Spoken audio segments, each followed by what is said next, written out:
Éric Ducournau, directeur général des laboratoires Pierre. Alors, c'est une rencontre qui est née d'une présence en Afrique qui remonte à plus de 50 ans maintenant pour Pierre Fabre et une volonté d'être très proche des dermatologues africains, notamment avec différentes études que l'on a pu mener. Et je crois qu'on peut dire aussi que la grande chance que vous avez, notamment au Sénégal, c'est le fait que la communauté des dermatologues veuille former les paramédicaux à la dermatologie pour étendre en fait la capacité de la population à avoir accès à la dermatologie. Et nous sommes un partenaire pour ces rencontres dans cette logique de formation. Voilà, c'est ça l'idée des rencontres de dermatologie qui aujourd'hui donc portées sur les mycoses, la prise en charge des mycoses essentiellement. Alors le thème de cette année, donc, ce sont les mycoses et la dermatite atopique, donc, qui sont deux maladies avec une forte prévalence en Afrique et en particulier au Sénégal. D'accord, mais comment se fait la sélection des médecins participants et quel est aussi le but de cette tournée africaine?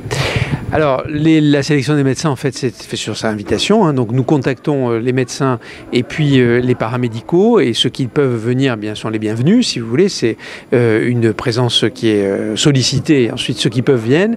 Et à quoi est due cette tournée africaine, comme vous dites? Eh bien, c'est le fait de vouloir être en permanence au plus près des besoins des populations et donc de comprendre comment nous pouvons nous développer en Afrique en étant présents. Parce que si vous le faites à distance, par définition, vous avez moins de capacité à comprendre. Et puis j'ajouterais que Pierre Fabre est la seule entreprise française dont l'actionnaire majoritaire est une fondation reconnue d'utilité publique, la Fondation Pierre Fabre, qui agit notamment en Afrique et en particulier au Sénégal.